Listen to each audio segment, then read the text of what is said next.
What's going on, everybody? Just want to give a quick little update video about AudioTools. The new version has been released, version 0.93. Just want to go over a couple of things that I've added in here, some little quality of life updates. Mostly unchanged, but this options button is a little new. Before I get into that, though, I just want to say I've got the wiki going. I think I mentioned that in the previous video. Just want to remind that it's there. Been working on the plugin compatibility a little bit, and I've got discussions open on the GitHub. So if you are interested at all in having any sort of conversation or leaving me feedback, or you want to more directly communicate with me, you can do it here at the discussions. I've left a general option here for just whatever you want to talk about. I've also got one for plugin compatibility contributions. So if there's some plugin that you use or one you want to know about, you can drop a message here, and I'm happy to talk to you about it. So yeah, if you wanted to communicate with me in any way or let me know of any sort of problems that you're having, feel free to do that there. Of course, you will need a GitHub account to do that, but it's a pretty easy way to kind of keep this all contained. All right, with that being said, let me open up the new version of AudioTools and show you what we've got. I don't have the icon updated yet. I don't have anything drawn or planned or being worked on for that. So if anyone has any sort of experience in designing icons, or you have an idea for something and you want to submit that to me, please, by all means, send it over. I'd be happy to look at it, because I don't do art like that, so I got nothing. Anyway, so here is version 0.93. Let me minimize this. We don't need that open anymore. I also don't need that open. Okay. So this is version 0.93. This is all pretty much the same from 0.92. The new stuff is in the options menu. This whole menu bar is new, but it's going to allow me to expand things out without cluttering up the GUI too much. And everything that's in here is basically just quick references to things that are probably already on your computer. For example, the wine stuff, wine config is just the wine CFG command that you would put into a terminal. And it brings up the option to change your Windows version or adjust any of your other settings. So I didn't really develop anything with that. This is just a quick and easy way to launch that. Figure if you're needing help in getting all this set up and going, and you're working on your sample already, doing all this stuff, having something that you don't have to open the terminal is a big help, in my opinion. So I wanted to include that. Also, I put in the wine programs. So this is the wine uninstaller command that gives you the install option to install programs. But when you say that out loud, it doesn't make sense. Like if I pull up the terminal and I type wine uninstaller, it brings up that window with the install button. So this just kind of simplifies that, so you can install plugins that have a setup file without having to open the terminal and do what I recommend, which is do the wine and then drop in the setup file.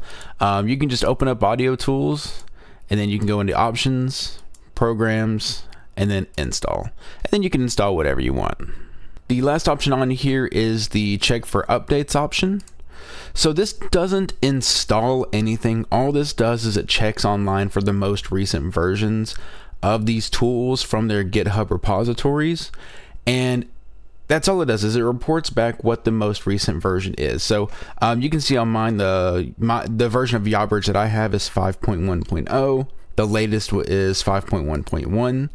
AudioTools version is 0.93, and the latest version is 0.0. So my AudioTools is updated because I've just updated the repo, but my Yabridge is actually out of date, so I can go in and update that if I'd like. I'm not going to right now, but it's good to know. The final thing that I skipped over and I wanted to come back to is wine tricks. So I don't have wine tricks installed right now, just so I can use this as an example, but if I hit that, it says command not found. It is not necessary to have wine tricks installed at all. If you don't want to use it, you don't have to. The option's just there in case you decide you do. But I'm going to go ahead and install wine tricks. So sudo apt install wine tricks, put in my super secret password, and there we go. Now I should be able to do options, open wine tricks, and then I get the wine tricks GUI. If you're not familiar with Wine-Trix, it just gives you the ability to change certain things or install certain things, or whatever it is that you need to do to modify Wine in very specific ways. Like if I go to select the default Wine prefix, and then I do install a Windows DLL or component, sometimes you need additional DLLs for certain things to work. This gives you a massive list of DLLs that it will just install for you. And that's super handy. So I think having Wine-Trix is a huge help, and being able to launch it straight from AudioTools is going to help out somebody down the road. But that's about it for this update. Not a whole lot going on as far as functional features, but just little quality of life things. I think those are just as important as major updates to softwares. So as I keep kind of plugging away at these little things, I'm going to start working on the bigger updates, and of course the biggest one is going to be the Avalonia UI update. Now, with that being said, I do think that the route that I want to go with this development is I'm going to develop the Avalonia update alongside this very stripped down basic UI. So if you have no interest in Avalonia UI, which if you want to see what that looks like, it's kind of like this, it's just a very modern, slick looking GUI. If that doesn't interest you, you don't really want that, you just want something simple, something stripped down, which is what AudioTools is now. Something very simple, something very stripped down. I'm going to have continued development on this. Everything that I do in the Avalonia project is also going to be in the what I'm going to call classic AudioTools GUI. So everything is going to be developed side by side.